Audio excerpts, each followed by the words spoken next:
Shalom, sahabat yang baik hati, salam sehat selalu bagi kita semuanya. Marilah kita bersatu di dalam doa. Kasih karunia dan damai sejahtera dari Allah Bapa dan dari anaknya Tuhan Yesus Kristus kiranya menyertai kamu sekalian. Amin.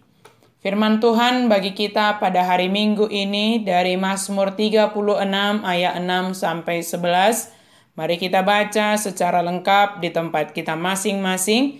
Saya baca beberapa ayat saja. Ya Tuhan, kasih-Mu sampai ke langit, setia-Mu sampai ke awan. Betapa berharganya kasih setia-Mu ya Allah.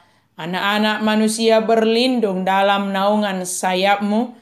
Sebab padamu ada sumber hayat, di dalam terang-Mu kami melihat terang. Lanjutkanlah kasih setiamu bagi orang yang mengenal Engkau, dan keadilan-Mu bagi orang yang tulus hati. Tuhan adalah kasih dan setia. Kesetiaan, keadilan, dan kasih Allah dibedakan dengan hati manusia yang penuh dosa. Meskipun kondisi kita penuh dosa, Allah mencurahkan kasih-Nya kepada orang-orang yang mengenal Dia. Berbeda dengan orang jahat dan rencana jahat mereka yang akan berakhir dengan kegagalannya, tetapi Allah akan menang.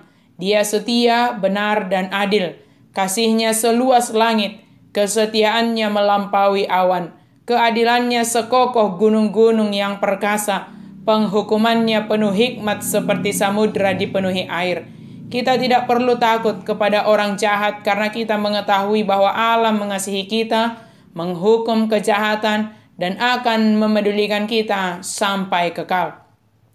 Sumber hayat merupakan gambaran tentang air yang menyegarkan dan membersihkan, yang memberi kehidupan bagi orang yang haus secara rohani.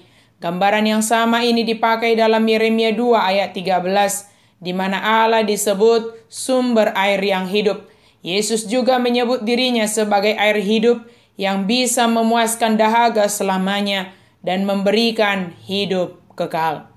Pemazmur di sini sedang mengungkapkan kebaikan Tuhan dalam hidupnya dan menjelaskan kepada kita beberapa karakteristik utama Tuhan yang dapat memberi kita motivasi atau dorongan dalam menaati Allah yang Maha Kasih dan setia. Kasih Tuhan itu teguh. Kasih-Nya kepada kita tidak tergoyahkan atau berubah. Kasih-Nya juga tanpa syarat. Ia tidak didasarkan pada tindakan kita, tetapi pada kenyataan bahwa Tuhan adalah definisi cinta yang sebenarnya, dan Dia mencintai kita terlepas dari apapun yang kita lakukan, dan selalu berusaha untuk memberikan yang terbaik bagi kita dengan penuh kasih. Kasih Tuhan bagi kita adalah kasih yang tidak memandang keberadaan kita sebagai orang yang selayaknya menerima hukuman. Dia mengasihi kita murni hanya karena kasih-Nya bagi kita. Kesetiaan Tuhan tidak ada batasnya. Apapun keadaan yang kita hadapi, Dia selalu setia memberikan kekuatan kepada kita untuk melewati apapun. Bahkan dalam menjalani tahun 2022 ini, dikatakan tak berkesudahan kasih setia Tuhan, tak habis-habisnya rahmat-Nya, selalu baru tiap pagi, besar kesetiaan-Mu. Di dalam Ratapan 3 ayat 22 sampai 23. Itulah kesetiaan Tuhan kepada kita yang tidak berkesudahan dan tidak habis-habisnya, selalu baru tiap pagi. Tuhan adalah hakim yang benar.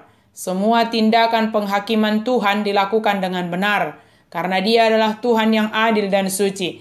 Kebenarannya telah dibuktikan ketika Dia mati di kayu salib dan menggantikan dosa kita. Dia mengampuni orang-orang yang bertobat dan menghakimi perbuatan orang-orang yang menolaknya. Karena keadilannya, Dia hadir menggantikan umat manusia di kayu salib dan menunjukkan kasih-Nya bagi umat manusia. Tuhan adalah satu-satunya perlindungan kita.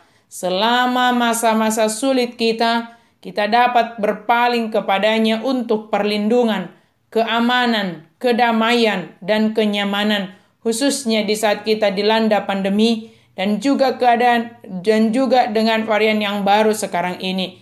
Kita berlindung dalam naungan sayap Tuhan.